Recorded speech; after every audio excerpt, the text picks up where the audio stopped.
So, Tony, thank you for coming on, man. EO, thanks for having me. It's really great to do this. This is my first podcast. This is great. Thank you. Yeah, no problem, mate. Thanks for coming up here. It's been really great getting to know you over the past couple of years. I know Tony Brown from lacrosse. He's now the commissioner for the Hawaii Lacrosse League, Aloha Youth Lacrosse Association, AYLA. Yep. So you're taking on that big responsibility in addition to like running your own business and everything, right? Yes, and coaching a team. I'm taking over as a coach of St. Louis High School's team. So I'm looking forward to that. And yeah, running the business is definitely always there and provides a decent living for us to live out here in paradise. Yeah. So tell us about lacrosse. What's going on with that? You're taking over for St. Louis? Yeah, I am. Really looking forward to it. What happened with the coach that was there? John Keogh, Yeah. who was a great player for the Hawaii lacrosse team, a great person, and also a great coach at St. Louis and Kapolei High School before, moved to the mainland. So I'm taking over for him. Big shoes to fill. Yeah. But I hope that we can really advance and progress the program. We also have some great things. We're working to get lacrosse as a varsity ILH sport. Right now we have a commitment from St. Louis and Punahou. We're looking for hopefully Kamehameha and the other ILH schools to jump in too, because we really like to see it for all the ILH kids and all the public school kids because of lacrosse's growth and tremendous scholarship opportunities that are out there for both boys and girls. Yeah, I don't think people realize that when they're signing their kids up for sports, especially here in Hawaii. They're getting their kids super involved in things like soccer, basketball, baseball, and a lot of those sports, like there's a huge population of kids across the country that are playing those sports. And when you're moving up to the college level, I mean, the parents are trying to get them good at the elementary and high school level so that they can get scholarships and go on to college and play at that level. But what they don't understand is that there's so many kids and there's only a limited number of spots on these college rosters and colleges across the country. And then you have a sport like lacrosse. There's not a whole lot of kids playing lacrosse across the country. I mean, it's a growing sport. Comparatively, right. Way more than I ever would have imagined at this point. Being a Maryland kid, as I grew up playing lacrosse, really all the lacrosse players were either from Long Island, New York, or the Baltimore area. And then there was other areas in between that may or may not have had teams from Philadelphia, New Jersey, places like that, other places in Pennsylvania.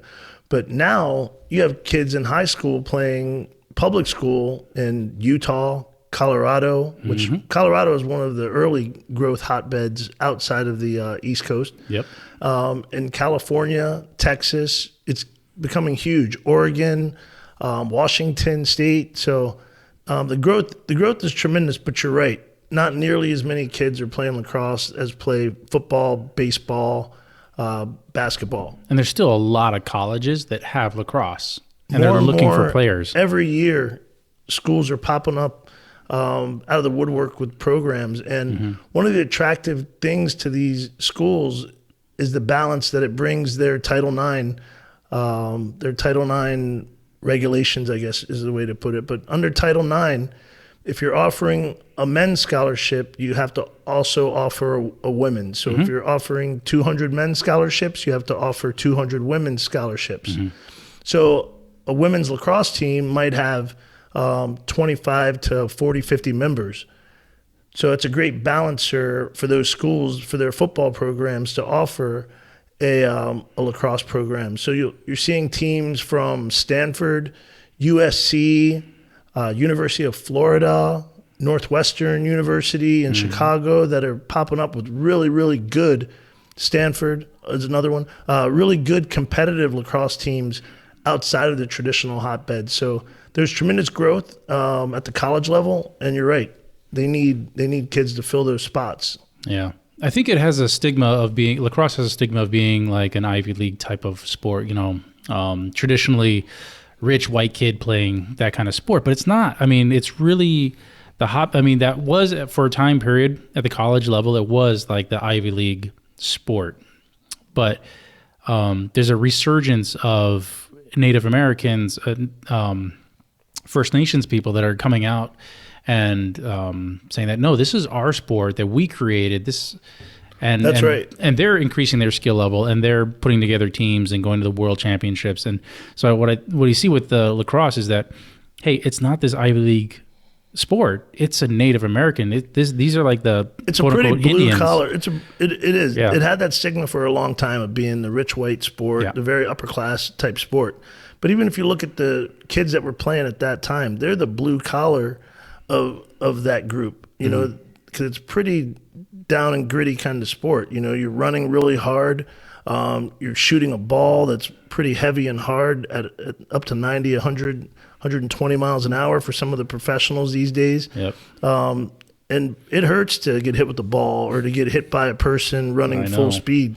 I think if you took the ideal lacrosse team from a football team, you'd probably be taking the offensive backs, the wide receivers, and the linebackers and the defensive backs because of the speed and agility that's required to play lacrosse. But you're right. Lacrosse's origins are in the Native American community, which I am part of, and it's great to see those teams like the Iroquois national team compete at the highest level against Team Canada or Team US. It makes for some of the best games out there. The Iroquois team out there, but it definitely is becoming a more sport of the people than it was a sport of the elite like it used to be. Yep. And arguably the best player ever to pick up a lacrosse stick is Jim Brown. He's from Manhasset High School in Long Island, New York. I'm about the running back, Cleveland Browns, right? He was the NFL's leading rusher for a long time before Emmitt Smith broke his record. Yeah, but he was a Syracuse lacrosse player. Yes, he was. Really good. Played Syracuse lacrosse up until his senior year when he had to focus just on football.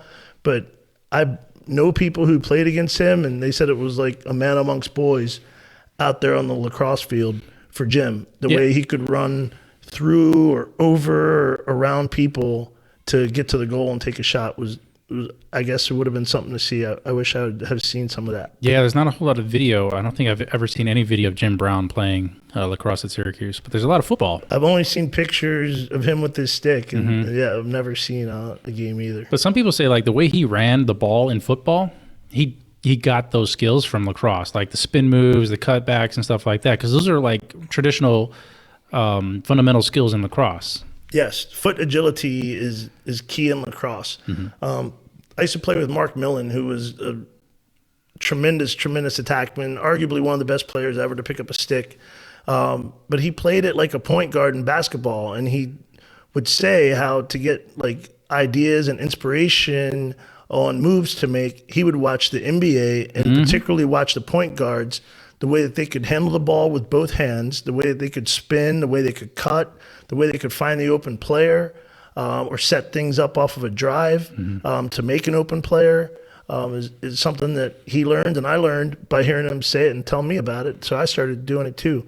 But it is like massive agility and footwork and speed goes into making the premier lacrosse players. Yeah, so it's not, and I mean, you have the agility, but you also have guys that are just players who are big, kind of slow. You know, they can hold down the defensive area. You have those players who are shaped like their body type like a gazelle. They can just run forever. You know, they have an area that they can play in lacrosse, and then you have maybe the smaller guys who are below 5'8" that still have a place. In lacrosse, as an attackman. Well, just like Muggsy Bogues can make it amongst the trees of the NBA, if a guy plays hard enough and runs fast enough, there's actually a guy that just graduated from Yale. I forget his first name, but his last name is Sessa. And his uncle, Mike Sessa, played with me in college. And Sessa was the smallest guy out there for Yale. He must have been like 5'5" or something, but he was a starter and he was an impactful player because of his understanding of the game and his quickness. Yeah. So definitely there's a spot for everybody. And Patrick Kearney, I think is his name. It was the first round draft pick of the Atlanta Falcons, is a defensive lineman, was also a great player on the lacrosse team at University of Virginia. So yeah, definitely you could take some of those big, fast NFL defensive linemen that run 4.6s, and they would be very hard to stop on offense or get past on defense, as you can imagine. Yeah. Bill Belichick, he coached lacrosse. Or he was a big lacrosse coach before he even got to the Patriots. A lot of people don't know that, but yeah, there's a lot of interviews with Bill Belichick talking about his lacrosse time. Well, I conducted one of them. It was impromptu on the Boom Boom, but he came fishing with me one day. Oh, you got pictures of that? I don't. I had everything, but that was flip phone days, and I don't know how it didn't transfer. I don't know where it went, but I took Bill fishing, and Sean Payton actually brought him on the boat. But I got a chance to talk to Bill about lacrosse because, like me, he's from Maryland. His dad was a coach at the Naval Academy in Annapolis, Maryland. So he grew up playing lacrosse. His kid played lacrosse at Rutgers, who I think is, I'm not sure if it's the same son, but I know one of his sons is now on the coaching staff for the Patriots right now. But and he got a lot of players from Rutgers, if you look back at the Patriots organization, football players, while his son was playing lacrosse at Rutgers. So yeah, he always talks about lacrosse. And then the receiver from Penn State, he was an All-American midfielder at Penn State. And then he went on in graduate school to Monmouth College and had another year eligibility somehow. And he played football at Monmouth College and then was drafted by the Patriots. But he was an All-American lacrosse player at Penn State prior to that.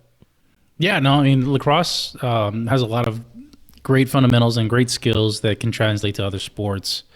So that's one of the things that I know here in Hawaii we're looking at. It's like, hey, get your kids to play like a different sport for our league is like 3 months, 4 months, not even that. It's so short. I don't know if there's another season as short as Ayla's right now, but I'm with you.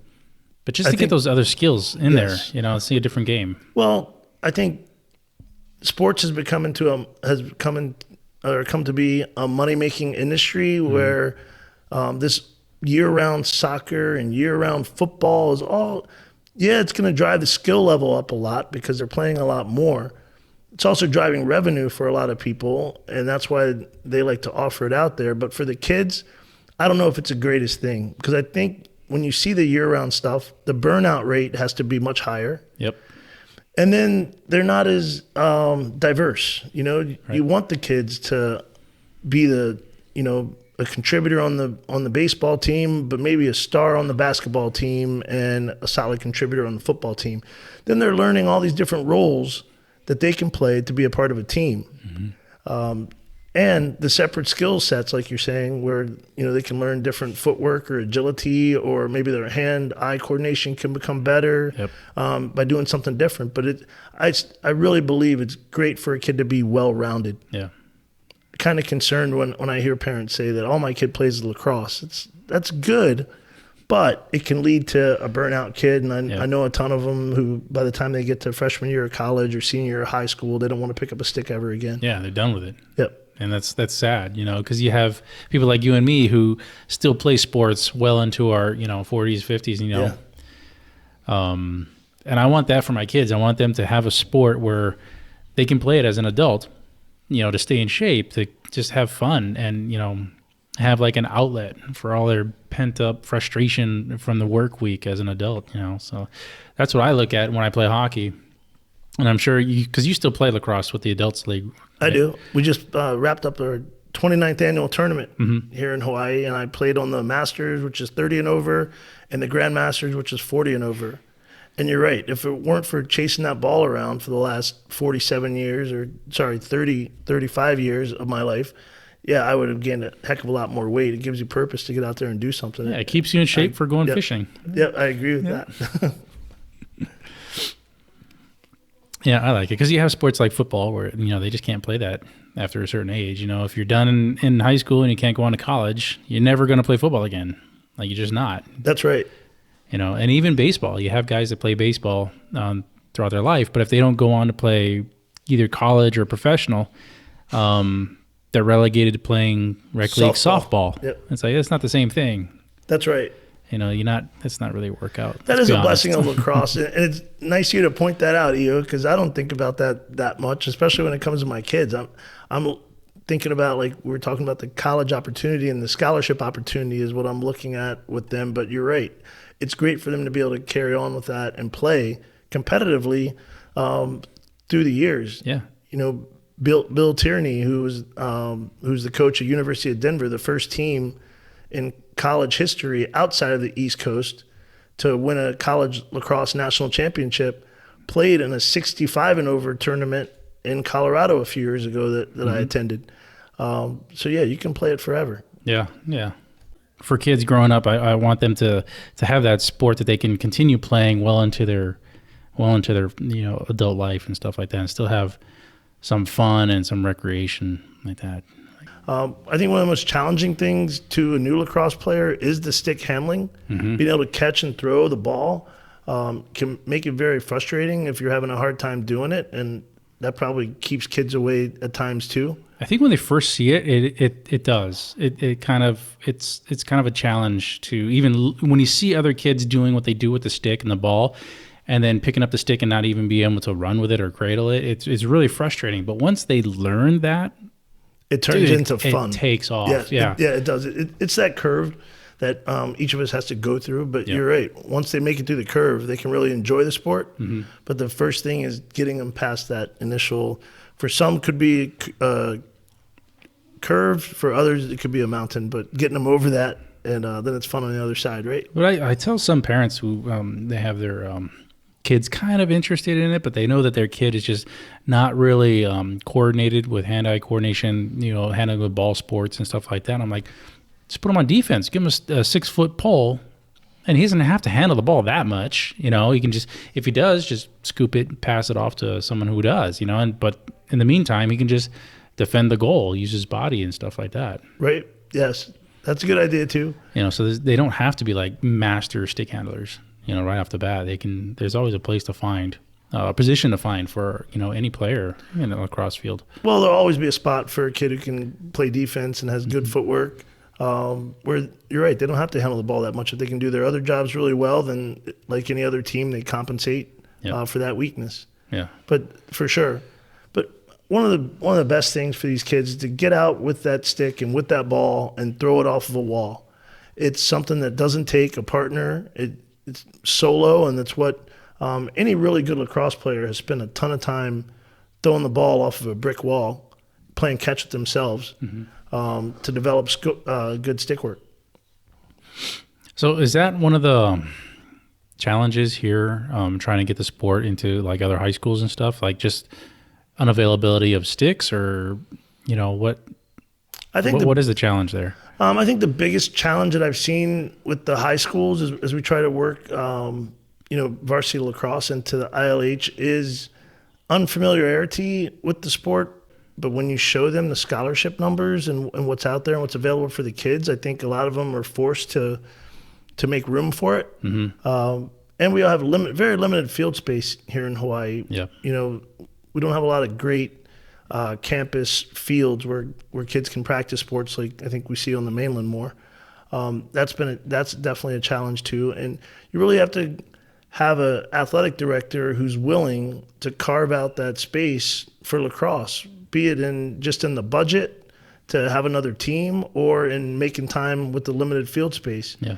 And really for AYLA, we really plan on leaning on the public parks as our practice fields and sometimes our game fields, even when it is an ILH varsity sport because of the limited field space. Yeah. But as people become familiar with lacrosse and the agility it creates, the camaraderie it creates, and the opportunities it creates, I think that it will move nicely here into the islands. Yeah. And there's a movement for it too on the Big Island. There's a couple high school teams playing over there right now that are really good.